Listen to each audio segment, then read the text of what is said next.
अब तक आपने पढ़ा कि राजा ने गुरु जी को अपने उनके पास पहुंचने की पूरी कहानी विस्तार से बता दी थी। गुरु जी पूरी कहानी सुनने के बाद अंदर जाकर कुछ छोटे बच्चे के कपड़े और गहने लाते हैं और बोलते हैं कि राजन, इनको पहचानते हो? राजा ने जल्दी से वो चीज़ें अपने हाथ में ली और बोला कि ये तो मेरे पुत्र के जन्म के समय के हैं और ये आपके पास क्या कर रहे हैं? गुरु जी हल्का सा खांसते हैं और फिर एक बार बोलते हैं कि ये सच में तुम्हारे पुत्र के ही है ना?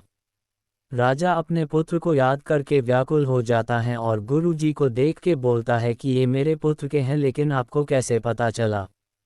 राजा काफी आश्चर्य से गुरु जी तरफ देख रहा था। गुरु जी फिर हल्का सा मुस्कुराते हैं और बोलते हैं कि राजन, ज्यादा परेशान मत हो, ये तुम्हारे पुत्र के ही है और तुम्हारा पुत्र की ये वस्तुओं का मेरे पास होने की घटना को भी बताऊंगा, तुम उसे धैर्यपूर्वक और ध्यान से सुना। फिर गुरु जी बताते हैं कि एक दिन मैं पास के गांव से आ रहा था। मैंने देखा कि कुछ सैनिकों के हाथ में एक नीले शरीर वाला एक शिशु था। गुरुजी ने सैनिकों के पास जाकर उस शिशु को देखा तो गुरुजी को लगा कि शिशु के देह में अभी भी जान है।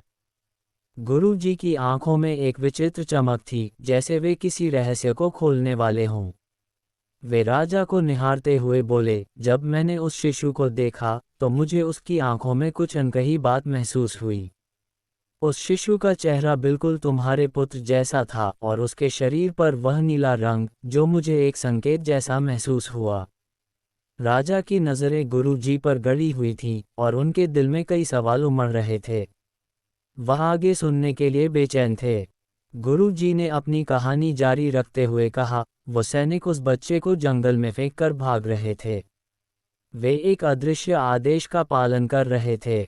मैंने उन्हें रोककर पूछा, ये बच्चा क्यों यहाँ पड़ा है? लेकिन वे चुपचाप चले गए। मुझे ये सब बहुत अजीब लगा और मैंने तुरंत उस शिशु को उठाया। उसकी नन्ही आंखें मुझे देख रही थीं और ऐसा लगा जैसे वह मुझसे कुछ कहना चाहता हो। राजा अब चुपचाप सुन रहा था। गुरुजी का चेहरा एक हल्की चिंता और उत्सुकता से भरा हुआ था। उन्होंने आगे कहा, मैं उस शिशु को लेकर यहाँ वापस आया और पाया कि उसके शरीर में कोई सामान्य शिशु जैसी अवस्था नहीं थी।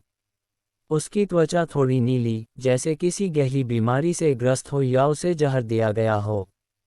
लेकिन फिर भी उसके दिल की धड़कन सही थी और उसके अंदर एक शक्ति थी जो मुझे शांति देने वाली थी। राजा के चेहरे पर घबराहट और उत्सुकता की मिलीजुली भावनाएं थीं।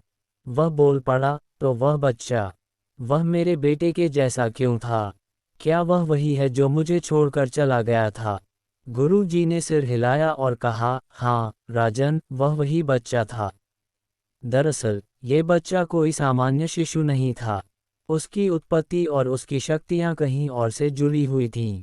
वह तुम्हारे पुत्र के जन्म के समय हुए किसी गहरे रहस्य का हिस्सा था और मैं अब यह मानता हूँ कि इस बच्चे को बचाने के लिए किसी बड़े रहस्य को खोलना पड़ेगा। राजा की आंखों में आंसू थे और वह कहने लगा, गुरुजी, क्या वह बच्चा जीवित है? क्या वह अभी भी कहीं जीवित है? गुरुजी ने गंभीरता से कहा, वह बच्चा जीवित है और वो वही है जिसने यहाँ लाकर तुम्हारी जान बचाई थी। आगे कहानी में क्या होगा जानने के लिए पढ़ते रहिए। लाइक और सब्सक्राइब करना ना भूले, इससे हमें आगे और लाजवाब कहानी लिखने की प्रेरणा मिलती है।